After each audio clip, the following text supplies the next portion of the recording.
Blood Clots in the Void, The Vanishing Astronauts. Chapter 1, Into the Abyss. Jane floated in the sterile halls of the space station, her mind heavy with the weight of recent tragedies. The disappearances of several female astronauts haunted her thoughts, all of whom shared a condition she was far too familiar with, adenomyosis. For months, their faces had flickered on news screens, young, brave women who had vanished during missions, leaving behind nothing but eerie reports of floating blood clots in the void. Jane's next mission would take her dangerously close to where the last of these women had disappeared. She couldn't shake the feeling that something sinister was out there, lurking in the infinite expanse of space, waiting for her. Chapter 2, A Cold Welcome. The airlock hissed open, and Jane, clad in her sleek black uniform, felt a shiver down her spine. Space was supposed to be silent, but the emptiness screamed louder than any sound. The journey to the last known location of the missing astronauts was long, and the crew had a shared sense of unease. The case of the floating blood clots was a chilling reminder of the dangers beyond the technical malfunctions and physical challenges of space travel. Jane's own body ached, her adenomyosis flaring as the pressure of the mission grew. The crew of 5 seemed professional on the surface, but beneath their calm demeanor, Jane sensed the same creeping dread she felt. Chapter 3, Whispers from the Past. Jane spent her free moments reviewing the logs from previous missions. There was a disturbing pattern. The missing astronauts had all reported strange symptoms, similar to the ones Jane now felt: the sharp pains, the nausea, the headaches. The final transmissions from the lost crews were garbled and fragmented, as if distorted by some unknown force. And then, silence. No distress calls, no explanations, just the discovery of massive blood clots floating aimlessly in space. Jane's fingers trembled over the control panel as she replayed the last recorded message from the most recent disappearance. The voice crackled, "It's not the ship, it's in us." Chapter 4, The Pain of Space. As the spacecraft journeyed deeper into the vastness of space, Jane's adenomyosis symptoms began to intensify. The familiar throbbing in her abdomen became sharper, and her movements more labored. She tried to ignore it, focusing on her duties, but the isolation only seemed to magnify the pain. Floating weightlessly in the control room, surrounded by dark space, her mind wandered to the missing women. They had all shared her condition, and somehow, space had consumed them. She wondered if they, too, had felt their bodies betraying them, their condition intensifying as they neared their doom. She clutched her side, grimacing, as the stars outside seemed to flicker ominously. Chapter 5, The First Clot. The ship's radar detected something unusual, an irregular, pulsating object drifting nearby. Jane felt a surge of anxiety as the crew gathered around the viewing screen. There, suspended in the vacuum of space, was the first of the blood clots they had heard about in reports. It was massive, dark red, and almost gelatinous, floating eerily close to where the last astronaut had vanished. The crew fell silent, staring at the haunting sight. "How could something like that survive out here?" one of them muttered. Jane said nothing, but inside, she felt a growing certainty. This was no ordinary phenomenon. Something connected these clots to the missing astronauts, and to her. Chapter 6, Ghost Transmissions. Later that night, Jane was woken from a restless sleep by a faint, garbled sound. She floated out of her bunk and drifted toward the communication panel. The static was almost too faint to notice, But as she listened closely, she realized it was a transmission, one that hadn't been recorded by the ship's logs. The voice was distant, distorted, but unmistakably human. "Help, lost, pain, so much pain." Jane's blood ran cold. The voice was eerily similar to one of the missing astronauts. How was this possible? They were light years away from any communication relay. Jane's pulse quickened, and she wondered if this was the fate that awaited her. Chapter 7: Vanishing Hope. The crew gathered in the control room, reviewing the strange transmission Jane had picked up.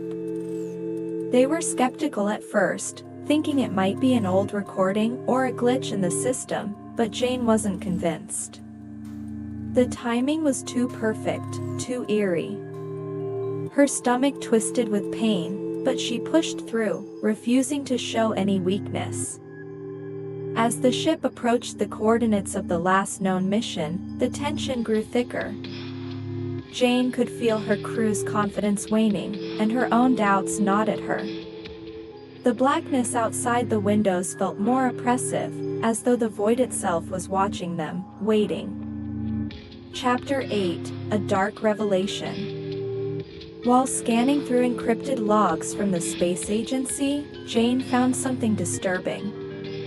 The missing astronauts had all reported unexplained physical symptoms before their disappearance, severe abdominal pain, similar to what she was experiencing.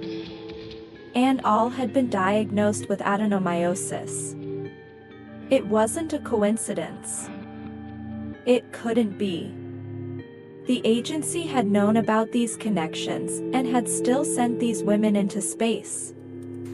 Were they being sacrificed for some hidden purpose? Jane's mind raced with possibilities. Her body ached, her condition worsening, but she couldn't stop now. She had to know the truth, even if it meant facing something far more terrifying than she had ever imagined. Chapter 9: The Clots Multiply. As the ship ventured deeper into the uncharted regions, more blood clots appeared, scattered across the void like sinister breadcrumbs. Each one was larger, more grotesque than the last. Jane's chest tightened as they passed by one particularly enormous clot, its surface pulsing slightly as if it were alive. Her mind raced with questions. Were these clots connected to the astronauts' disappearances? Was their condition causing their bodies to mutate, leaving these monstrous remnants behind? The crew's morale was sinking, and Jane felt the crushing weight of her condition intensifying. The pain was becoming unbearable, but she knew she couldn't turn back now. Chapter 10: Silence of the Stars. Jane floated in the observation deck, staring out into the vast expanse of stars.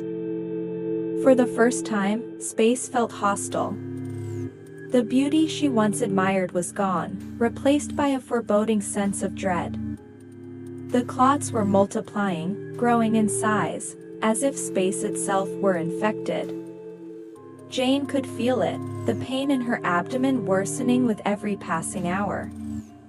It wasn't just her condition anymore, it was something deeper, something tied to the blood clots and the missing astronauts. The ship's crew was on edge, whispers of the vanishing women filling the cold, metallic halls. Jane wondered, was it only a matter of time before they too disappeared? Chapter 11: Hidden Files.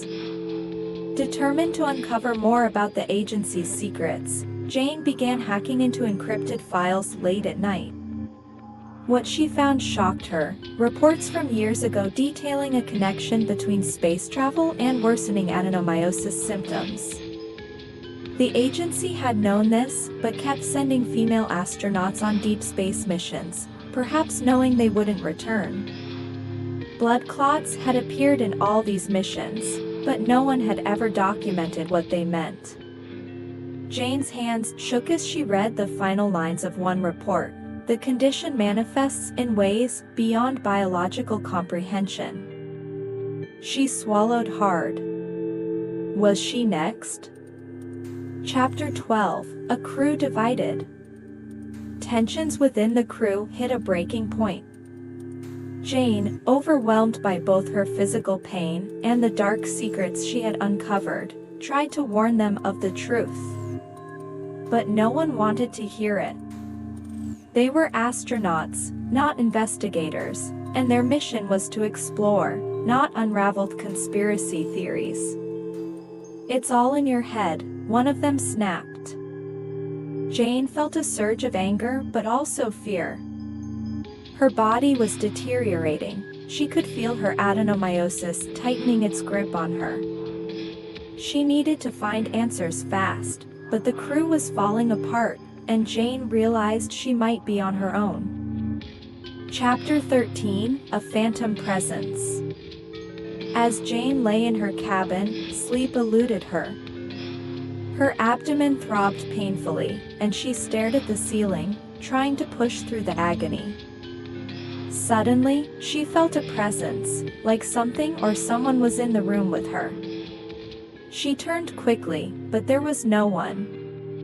The darkness outside the window seemed to press closer, suffocating her. Her breath quickened, and she heard a faint whisper, a voice she couldn't place, saying, "We are still here." Jane bolted upright, her heart racing.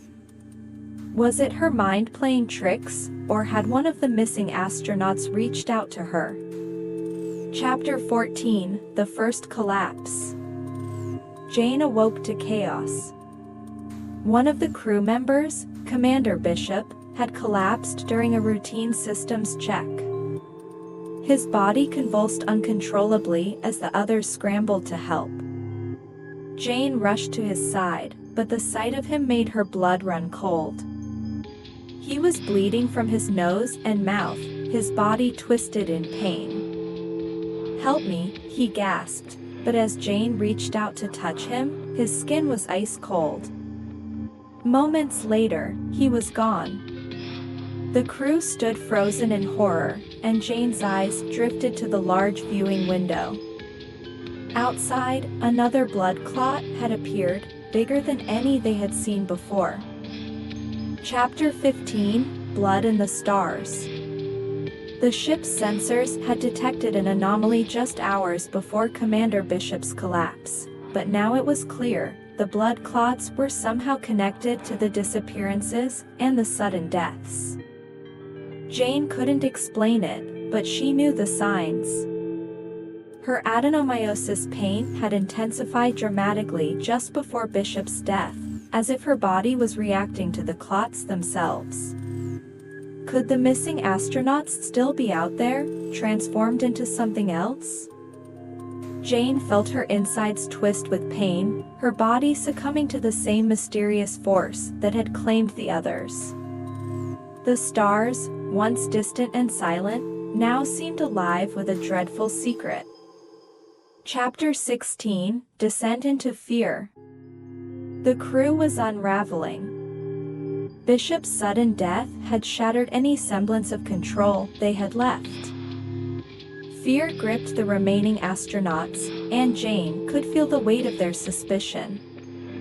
They whispered about her, the way her body had begun to fail, how she winced at the same pains that had plagued the missing astronauts. Jane knew they were wondering if she was next, or worse, if she was the cause. But it wasn't her, they were all at risk. As she floated in the silence of the control room, her eyes flicked to the distant stars, each one a reminder of the unknown horrors lurking in the void. Chapter 17, The Code Revealed. Jane knew she had to act fast. With her health deteriorating and the crew losing faith, she returned to the encrypted files she had found. Hidden deep within the code of the space agency's archives, she uncovered a report from an earlier mission. The women who had disappeared had been part of a covert experiment, one designed to study the effects of space on adenomyosis. But something had gone terribly wrong. The blood clots were more than just medical phenomena, They were the result of an unnatural transformation. Jane's heart pounded. If this was true, then she was a ticking time bomb, and the same fate awaited her. Chapter 18, Alone in the Dark. With the crew divided and the mission spiraling out of control, Jane retreated to the observation deck, staring out into the pitch-black void. She clutched her side, the pain from her adenomyosis radiating through her body. The stars looked different now, darker, menacing. She could no longer shake the feeling that she was being watched. Jane had always been strong, always in control, but here, in the unforgiving vastness of space, she felt small and vulnerable. The clots were growing in number, and the crew's distrust of her was palpable. Jane realized she was truly alone, alone in a universe that no longer made sense.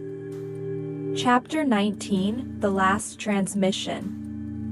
Jane's heart raced as the ship picked up another transmission. It was faint, almost imperceptible, but unmistakably human. "Don't come, it's too late," the voice crackled.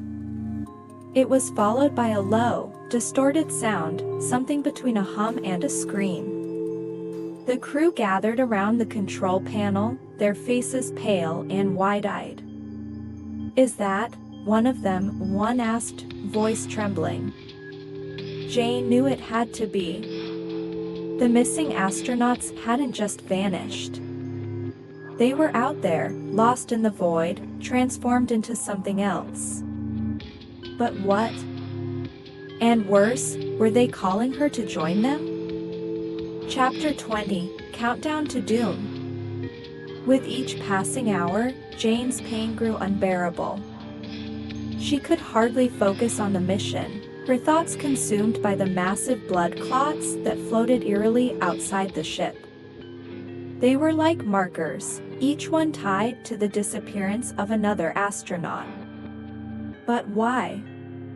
The others on the crew were starting to avoid her, their suspicion growing. Jane could see it in their eyes, they thought she was next. Maybe she was. The weight of her condition pressed down on her like the infinite void outside. She could feel time slipping away, a countdown ticking down in her mind, and her body, already fragile, beginning to give in. Chapter 21, The Heart of Darkness. The ship's path brought them closer to the largest blood clot yet, a grotesque, pulsing mass that dwarfed everything else they had encountered. Jane's breath caught in her throat as the vessel's sensors began to short-circuit, overwhelmed by the proximity of the clot. The crew scrambled to stabilize the ship, but Jane's attention was fixed on the growing pain in her abdomen. It was as if the clot was calling to her, drawing her in. "It's not just blood," she whispered to herself, a sickening realization dawning on her. The clots weren't just remnants of the astronauts. They were the astronauts, transformed into something unrecognizable. Chapter 22, Collapse of the Mind. Jane couldn't tell where her mind ended and the void began. The pain in her body was unbearable, twisting her insides in ways that defied explanation. The ship's systems were failing one by one. The crew was falling apart, and the massive clot outside seemed to pulse in time with her heartbeat. She felt herself slipping, losing control. The clots weren't just evidence of the lost astronauts, they were becoming part of her. She floated in the dimly lit cabin, watching her own reflection in the window. Her eyes, once bright and determined, now reflected the void, dark, empty, and full of fear. Chapter 23, Descent into Madness. As the ship's systems continued to fail, the remaining crew members turned on Jane. "You're infected," one of them spat, their eyes wild with fear. "You're the reason this is happening." Jane tried to defend herself, but her words were lost in the chaos. The ship was on the verge of destruction, the massive clot outside pulsing like a dark heart, and Jane's body was betraying her with every passing moment. The others believed she was the source of the curse that had plagued them, and Jane could no longer be sure they were wrong. Her mind was fraying, unraveling like the fabric of space itself. Chapter 24, The Final Revelation. In a desperate attempt to regain control, Jane ventured to the ship's core, where she hoped to find answers. Her body screamed in protest, every step a battle against the pain that was tearing her apart from the inside. When she reached the core, she found it, a message from the agency, buried deep within the ship's systems. The astronauts are not dead. The clots are their new form. The transformation is irreversible. Do not attempt to recover them. Jane's heart pounded in her chest. She had known something was wrong, but this was beyond her worst nightmares. Chapter 25, Becoming the Void. The ship was falling apart, and Jane's body was giving in. She floated in the observation deck, staring at the massive clot outside. It pulsed with a life of its own, and Jane realized with dawning horror that she could feel it inside her, growing, changing her. The pain was unbearable, but it was more than that. It was as if the void itself was consuming her, turning her into one of the lost astronauts. As her vision blurred and the cold darkness of space pressed in around her, Jane whispered her final words, "We are still here."